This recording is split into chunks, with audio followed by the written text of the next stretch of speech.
We were talking about dipping lower, and she says she thinks it's because of the 48 hour. Yes, it's due to the 48-hour deadline. And Fanny said because of the 48-hour deadline. So let's take a look at that real quick. And what the 48-hour deadline is, Trump talking about giving Iran 48 hours to make a decision. Let's take a look at that real quick. Deadline for that ultimatum to Iran about the Strait of Hormuz. To get into that Truth Social post, the president wrote, if Iran doesn't fully open without threat the Strait of Hormuz within 48 hours from this exact point in time, the United States of America will hit and obliterate their various power plants, starting with the biggest one first. That was last night. Today, Iran's Speaker of Parliament responded immediately after that happens. The critical infrastructure, energy infrastructure, and oil facilities through the region will be considered legitimate targets and destroyed in an irreversible manner. An Iranian military spokesman said private sector targets are fair game, as well as oil and energy infrastructure. All power plants, as well as the energy and information and communications technology infrastructure of the Zionist regime, will be extensively targeted. All similar companies in the region that have American shareholders will be completely destroyed. 2 Iranian missiles got through Israeli air defenses, and they hit the towns of Dimona and Arad in South Israel, very near the Negev nuclear research facility.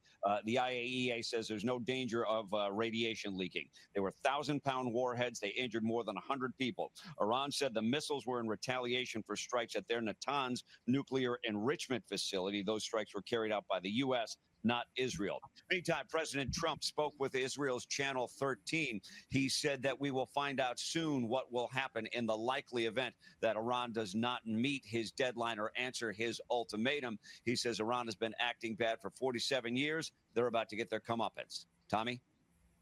Wow. What do you guys think about that? And do you think Trump will actually go through with his threat/promise?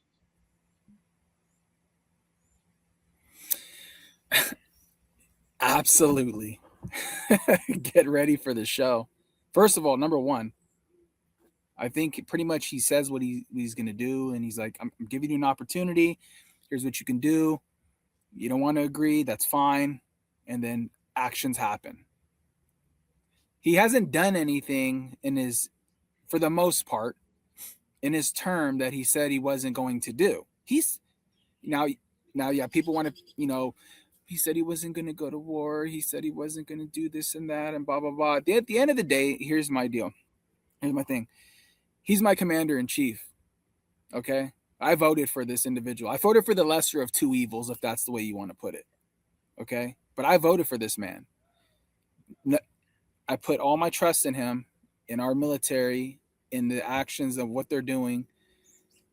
And I'm going to support them no matter what. Now, I do think Iran is not going to bow out of this. They're not. They're 100% not. And so it's going to happen. Now, in the manner of which it happens, he's, what he's saying, how he's going to do it. We don't know the scale of this. But here's the thing. That's just like the tip of the iceberg, because that could lead to a chain of events that we have no idea. I mean, we're coming on this thing day to day, week to week, right? Every 4 days, whatever. And it's just, it's not slowing down. So it's absolutely going to happen if they don't bow down. Agreed. Now, follow-up question. Do you think, because your wife and Jenny said this, do you think Bitcoin's price going down has something to do with this? Yeah, absolutely. I think, like, not being like a chart boy, but I do think that it's always important to stay up to date with current events, global events, macroeconomics and stuff like that, because, things like that affect every and any market. No market is immune to short, medium, long-term current events and things like that. So it'd be foolish to say that, this isn't causing that. I absolutely believe that this has a part, something to do with it. To say it's all of it, I don't know about that one, but a majority of it, I would say absolutely. Yeah, and I agree with you because Trump is playing a high, in my personal opinion, he's playing a high level game of chess. It's not because people look at things, if they look at the media and stuff like that, they just look at everything on a surface level and go, "Oh, he's attacking Iran. I thought you said the nuclear capabilities were taken out in the summer. You said no wars. This, that." They're not putting things um, in the right context to me, and they're not giving the right nuance. Because again, I think Trump, and I've said this since he before he became president, that he thinks decades down the road. He thinks long ways away. He's got grandkids. I think has great grandkids too. He's like a Bitcoin president. He really is. He thinks long term. He's just not thinking about this. And Trump 2.0, in my personal opinion, the reason why he's so savage is because he doesn't give a shit. He knows he's not going to be the president again. He doesn't have to worry about that. So that island, what's it called? Kong, um, Hmm. the Iranian island that has like 90% of the gold. I mean, the oil, the black gold Well, it's is exported oil.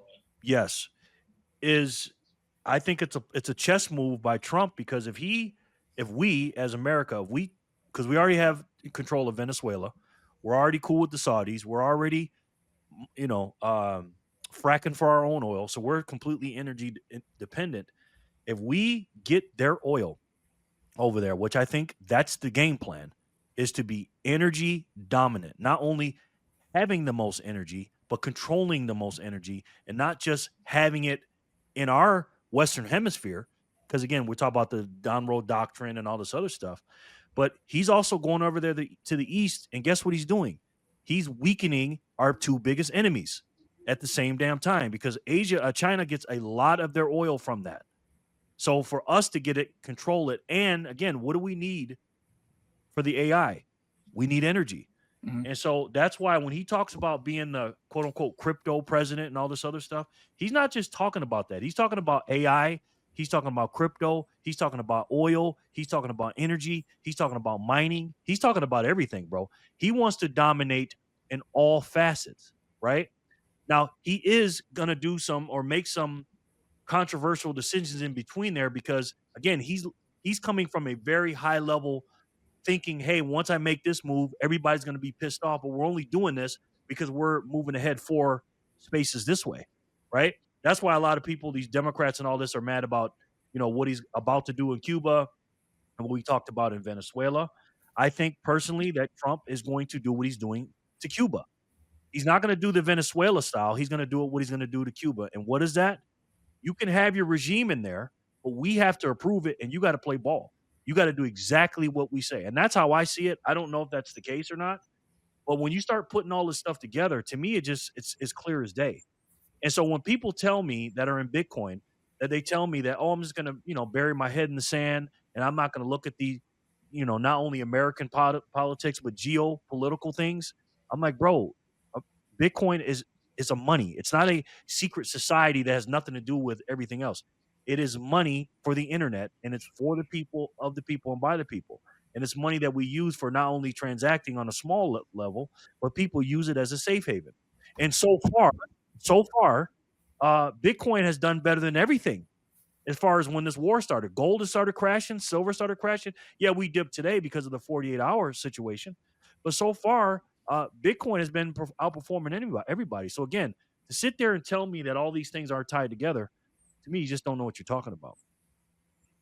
Well, you kind of missed my side of it.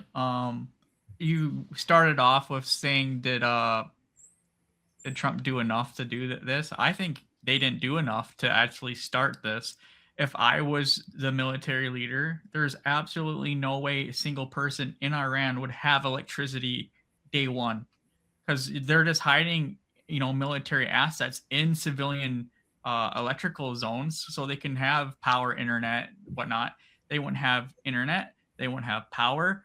They would all communications would be getting jammed if I was, if I were making those decisions.